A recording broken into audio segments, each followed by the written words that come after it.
Hello student, तो आज हम लोग देखने वाले हैं क्लास 8 का चैप्टर नंबर 10 फसल उत्पादन एवं प्रबंधन। ठीक है, तो चलिए देखते हैं सबसे पहला क्वेश्चन क्या बोल रहे हैं। सबसे पहला क्वेश्चन है आपका, राइजोबियम नामक जीवाणु किस फसल के जड़ में पाए जाने वाले ग्रंथियों में उपस्थित होते हैं। तो इसका आंसर हो जाएगा आपका बाबूलों फलीदार फसल। ठीक है, नेक्स्ट क्वेश्चन, सोपोसी का उदाहरण है। सोपोसी का उदाहरण हो जाएगा आपका आम का पौधा। खरीफ फसल के उदाहरण है, खरीफ फसल के उदाहरण हो जाएगा आपका धान। जंतुओं द्वारा खाद्य पदार्थ है, जंतुओं द्वारा खाद्य पदार्थ हो जाएगा आपका शहद। कृषि के अंतर्गत आते हैं क्या क्या, मिट्टी का प्रबंधन, पशुपालन, वर्षा जल संचयन या फिर वानिकी। तो इसका आंसर हो जाएगा बाबूलों ए नंबर, मिट्टी का प्रबंधन और पशुपालन। बागवानी का संबंध है, इसमें हो जाएगा आपका बागवानी का संबंध किससे हो जाएगा, ये हो जाएगा आपका फलों एवं फसलों के उत्पादन से। ठीक है, जुताई से संबंधित इनमें से कौन सा कथन गलत है। ठीक है, तो ये हो जाएगा आपका सी नंबर, मिट्टी कड़ी हो जाती है। क्वेश्चन नंबर 8, भूसे से अनाज के दानों को अलग करना कहलाता है। तो ये हो जाएगा आपका थ्रेसिंग। ठीक है, पौधों तथा जंतुओं के अपशिष्ट के अपघटन के पश्चात प्राप्त पदार्थ को कहा जाता है।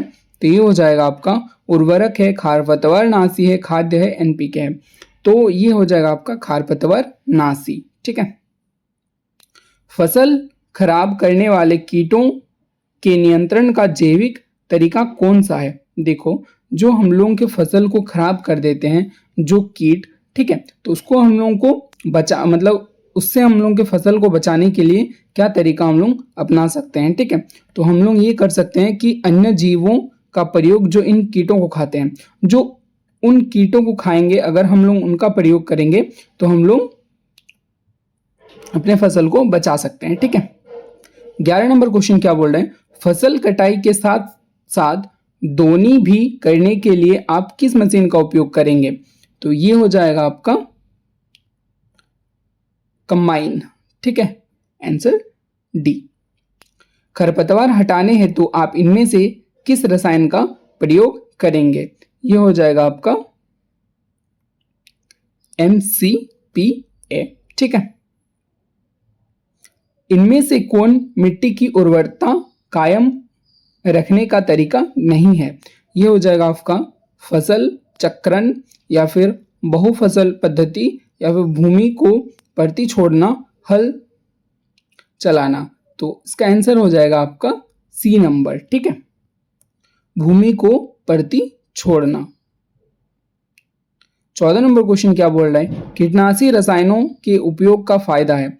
जो हम लोग कीटनाशी रसायन का प्रयोग करते हैं अपने फसलों में, तो उसका फायदा क्या क्या है। फसल उत्पादन में वृद्धि होता है। देखो, हम लोगों के फसल को अगर कीड़ा नाश नहीं करेगा तो हम लोगों के फसल में क्या होगा, वृद्धि होगा। तो इसलिए इसका आंसर है फसल उत्पादन में वृद्धि। क्वेश्चन नंबर 15 क्या बोल रहे हैं, वायुमंडलीय नाइट्रोजन का नाइट्रोजन में बदलने की प्रक्रिया है। तो ये हो जाएगा आपका आंसर सी नंबर, नाइट्रोजन स्थिरीकरण। ठीक है, चलिए देखते हैं कुछ क्वेश्चन है, हम लोग इसको पढ़ने वाले हैं। सबसे पहला क्वेश्चन है, खरीफ फसल के 2 उदाहरण दीजिए। 2 उदाहरण बोले, यहाँ पे 4 उदाहरण दिए हैं हम। ठीक है, देखो खरीफ फसल के उदाहरण क्या क्या है, धान है, कपास है, मक्का है और मूंगफली है। ठीक है, यहाँ पे बोले हैं रबी फसल के 2 उदाहरण दीजिए। यहाँ पे देखिए रबी फसल का उदाहरण क्या क्या है, गेहूं है, सरसों है, आलू और मटर। ठीक है, क्वेश्चन नंबर 3, मिट्टी की तैयारी से संबंधित किन्हीं 2 औजारों के नाम लिखिए। देखो, मिट्टी को हम लोग तैयार करते हैं फसल के लिए, तो उसके लिए 2 औजार क्या क्या है, हल हो जाएगा और कुदाली हो जाएगा। यहाँ पे कल्टीवेटर दिया हुआ है, ठीक है, वो भी हो जाएगा। क्वेश्चन नंबर 4, जल संरक्षण वाली किन्हीं 2 सिंचाई पद्धतियों के नाम लिखिए। ठीक है, ये हो जाएगा छिड़काव तंत्र और ड्रिप तंत्र। ठीक है, क्वेश्चन नंबर 5, साइलो क्या है। देखो, साइलो क्या है, ज्यादा मात्रा में बीजों का भंडारण करने हेतु धातु का बना बक्सा। ये हो जाएगा आपका साइलो, उसको हम लोग क्या बोलते हैं, साइलो बोलते हैं। ठीक है, किन्हीं दो खरपतवार के नाम लिखिए। खरपतवार के नाम क्या क्या है, मोथा है, बघुआ है, हिरणखुरी और दूब है। ठीक है, अनाज को भूसे से अलग करने की प्रक्रिया का नाम है, ये हम लोग पढ़े हैं एमसीक्यू में भी, तो इसका आंसर क्या है, थ्रेसिंग। ठीक है, खरपतवार हटाने का सही समय क्या है। देखो खरपतवार हटाने का सही समय क्या होता है, खरपतवार हटाने का सर्वोत्तम समय पुष्पन एवं बीज बनने से पहले होता है। ठीक है, सिंचाई की दो आधुनिक विधियों को लिखें। सिंचाई की दो आधुनिक विधि क्या क्या है, छिड़काव तंत्र और ड्रिप तंत्र। क्वेश्चन नंबर 10, सिंचाई के दो पारंपरिक तरीकों को लिखें। यह हो जाएगा आपका ढेकली और रहट। ठीक है, ढेकली और रहट। वायुमंडलीय नाइट्रोजन का नाइट्रेट में बदलने की प्रक्रिया को क्या कहा जाता है, तो ये हो जाएगा आपका नाइट्रोजन स्थिरीकरण। याद रखिएगा, नाइट्रोजन स्थिरीकरण। ठीक है, 12 नंबर क्या बोल रहा है, प्रोटीन प्रदान करने वाली दो फसलों के नाम लिखें। ये हो जाएगा आपका आंसर क्या क्या है, सोयाबीन एवं चना।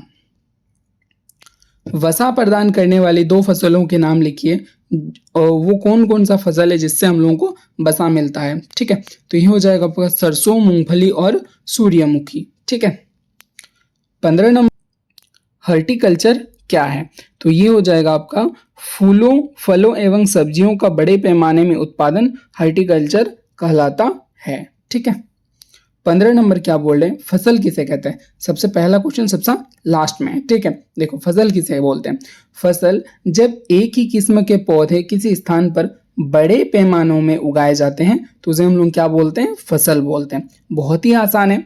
देखो धान वगैरह हम लोग लगाते हैं तो एक छोटी सी जगह में तो नहीं लगाते हैं, बहुत बड़े जगहों में लगाते हैं, और एक ही प्रकार का धान रहता है, उसमें और कई अन्य फसल होता ही नहीं है। तो फसल हम लोग उसको बोलते हैं जब एक ही प्रकार के पौधा किसी बड़े पैमाने में लगाए जाते हैं तो उसे हम लोग क्या बोलते हैं, फसल बोलते हैं। ठीक है,